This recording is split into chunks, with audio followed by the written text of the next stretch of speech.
ভূত চতুর্দশী শব্দ দুটি শুনলেই চোখের সামনে ভেসে ওঠে অন্ধকার রাত। অমাবস্যা শুরুর সাথে সাথে শুরু হবে মা কালী পূজা ও দীপাবলি। অশুভ শক্তিকে বিনাশ করার জন্য প্রদীপের আলোয় চারিদিকে উদ্ভাসিত হবে। আর এই পুজোর আগের দিন পালিত হয় ভূত চতুর্দশী। এই ভূত চতুর্দশী রাতে বিদেহী আত্মারা নেমে আসে মর্তে।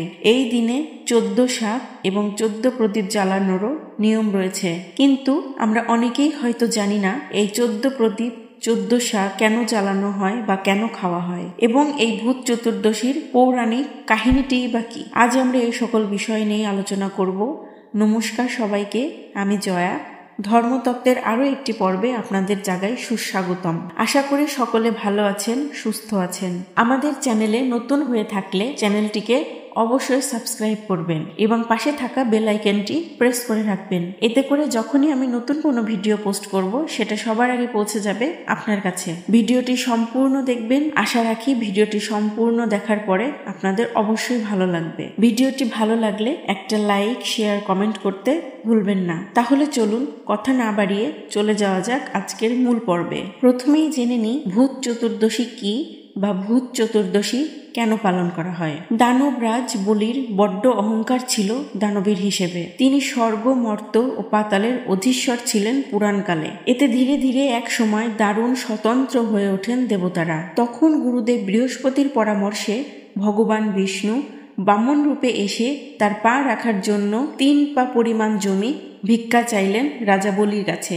স্বয়ং বিষ্ণু যে এসেছেন রাজার কাছে এই বিষয়টি পরিষ্কার ছিল, কিন্তু কোনোভাবে এতটুকু বিষ্ণুকে বুঝতে দেননি রাজা বলি। তবুও তিনি দান দিতে রাজি হলেন কথা রক্ষার্থে। তখন বামন রূপী ভগবান বিষ্ণু একটা পা রাখলেন স্বর্গে আর একটা পা দিলেন মর্তে।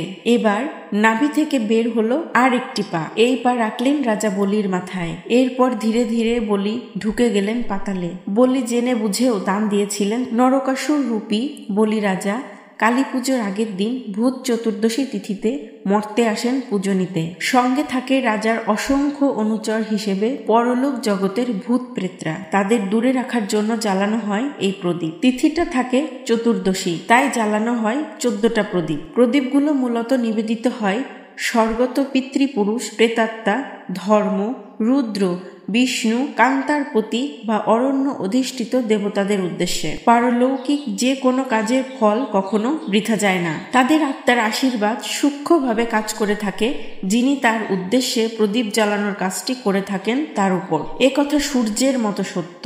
শুভ কাজের ফল যেমন কখনো বৃথা যায় না, তেমনি অশুভ কর্মের ফল দেহধারীকে ভোগ করতেই হবে। পরলোক বিষয়টা সাদা মাঠা চোখে দেখা যায় না বটে, তবে একে উড়িয়ে দেওয়ার কোনো প্রশ্নই আসে না। পারলৌকিক জগৎ সম্পর্কে সাধারণ মানুষের ধারণাটা খুবই কম। শাস্ত্রে বিশ্বাস করা হয় মৃত্যুর পর দেহ পঞ্চভূতে বিলীন হয়ে যায়, অর্থাৎ আকাশ, মাটি, জল, হাওয়া, অগ্নি, প্রকৃতির এই 5 উপাদানের মধ্যেই মিশে থাকেন পূর্বপুরুষরা। আর এই প্রকৃতি থেকে সংগ্রহ করা 14 রকমের শাক মৃত 14 পুরুষের উদ্দেশ্যে উৎসর্গ করা হয়। একই সঙ্গে প্রেত ও অশুভ শক্তি দূর করতে এই দিন সন্ধেই বাড়িতে 14টি প্রদীপ জ্বালিয়ে রাখেন বাঙালিরা। মৃত পূর্বপুরুষদের খুশি করতে এবং অতৃপ্ত আত্মাদের অভিশাপ থেকে বাঁচতেই মানা হয় এই সকল প্রথা।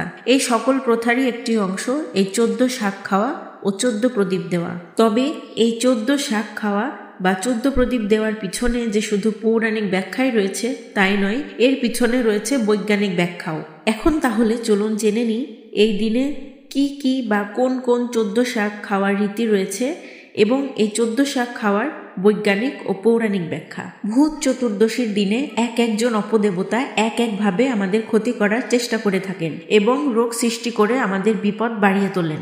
আর এই রোগ, শোক, জরা ব্যাধি থেকে মুক্তি পেতে এই 14 শাক খাওয়ার রীতি রয়েছে আমাদের শাস্ত্রে। আর প্রতিটি শাকেরই রয়েছে এক একটি গুণাগুণ। কি কি শাক খাওয়া হবে এই দিনে? ওল শাক, বেতো শাক, কেউ শাক, কালা কাসুন্দে শাক, সর্ষে শাক, কচি নিম পাতা, সিঞ্চে শাক, পলতা পাতা, গুলঞ্চ, জয়ন্তী শাক, হেলেঞ্চা শাক, শুষ্নি শাক, ঘেটু শাক, শেলুকা শাক। এই সমস্ত শাকেরই রয়েছে বিভিন্ন ধরনের গুণাগুণ যা আমাদের শরীরে রোগ প্রতিরোধ ক্ষমতা বাড়িয়ে তোলে এবং আমাদের শরীরকে রোগ ব্যাধি থেকে দূরে রাখে। আবার হেমন্তের শুরুতে বাড়িতে পোকামাকড়ের উপদ্রব বেড়ে যায়। এই পোকামাকড়ের উপদ্রব দূর করতেও 14 প্রদীপ জ্বালানো হয়। আজ ভূত চতুর্দশীতে এই ছোট ছোট নিয়মগুলো মেনে চলুন এবং নিজেকে ও নিজের পরিবারকে সুস্থ রাখুন। এই দিনে মা কালী ও পূর্বপুরুষদের আশীর্বাদে আপনাদের সবার জীবন ভরে উঠুক সুখ, শান্তি ও সুস্থতায়। আজ ভিডিওটি এ পর্যন্তই।